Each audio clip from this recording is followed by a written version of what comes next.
Welcome and thank you for joining me. We're in Psalm 89 and there's so much in this psalm which closes book 3 of the Psalter that we're going to take it in 2 short studies. Anyway, the psalm naturally falls into 2 sections, and the second in particular raises some questions which I think deserve their own treatment. The psalm is attributed to another individual, Ethan the Ezrahite, who is described in 1 Kings 4 verse 3 as one of the wise men of the land. We know nothing about him other than that. And without doubt, the dominant theme of this psalm is the faithfulness of God. And I'm going to head the 2 sections of the psalm in the following way. Verses 1 through to 37, great is your faithfulness. And 38 to 52, where is your faithfulness? So as we look at the first main section today, there are 4 subsections in this part of the psalm. Each of them focuses on a different aspect or expression of the faithfulness of God, building to a climax, which is at the heart of the dilemma that this psalm raises. First of all, in verses 1 to 4, God's faithfulness is expounded by the psalmist. These opening verses form an introduction to the whole psalm as Ethan sets out his stall, as it were.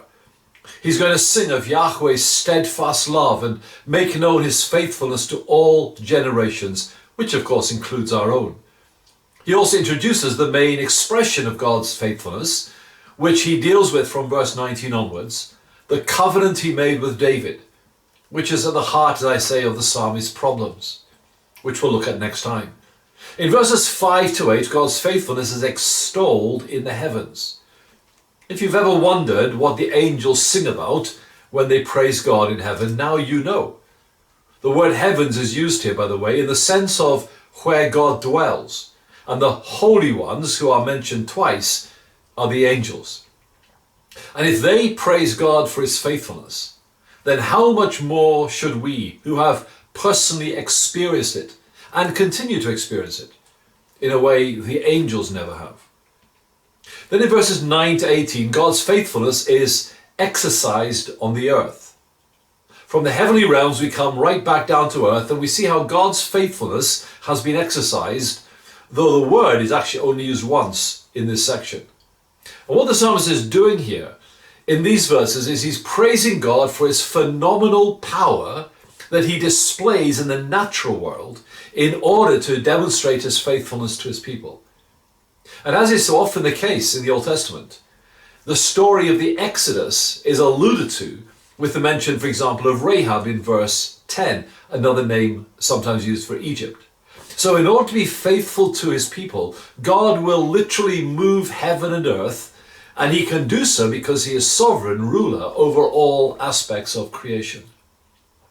And then we come to 19 to 37. God's faithfulness is expressed in his covenant. These verses are without doubt the heart of this psalm. They are what the previous verses have been leading up to, and they are also what leads to the very real problem the psalmist is wrestling with from verse 38 onwards. Ethan mentioned this subject briefly back in verses 3 to 4, but now he expands on it much more fully. And these are fascinating and unusual verses for a psalm because they refer in some detail to historical passages such as 1 Samuel 16 and 2 Samuel 7. Indeed, in some ways the psalm is something of a paraphrase of 1 Samuel. And it's all about God's choice of David to be the king over his people. And most importantly for the psalmist, the promise that the covenant blessings to David would be extended to his descendants forever.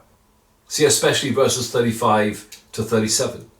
And also that David would never fail to have a son on the throne of Israel, a promise ultimately fulfilled in the person of Christ. But even in these verses, we have a hint of the great problem that is going to be voiced in the second main section of this psalm. See, this covenant made with David and his descendants will remain in place and intact even if God has to discipline his people because of their sin and their disobedience. Look at verses 33 to 34. I will not remove from him my steadfast love, or be false to my faithlessness to my faithfulness. I will not violate my covenant or alter the word that went forth from my lips. Great is your faithfulness. You know, if there's one trait that characterizes fallen human beings, surely it is that of a lack of faithfulness, of trustworthiness. How often we have proved that, how often we have experienced that, and let's be honest, how often we have demonstrated it. How wonderful it is, how reassuring to know that we have a God in heaven who is utterly trustworthy, utterly faithful, one in whom we can rely without fear of ever being disappointed. As Jeremiah puts it, great is your faithfulness. Join me next time as we look at the second half of this very important psalm. And until then, the Lord bless you.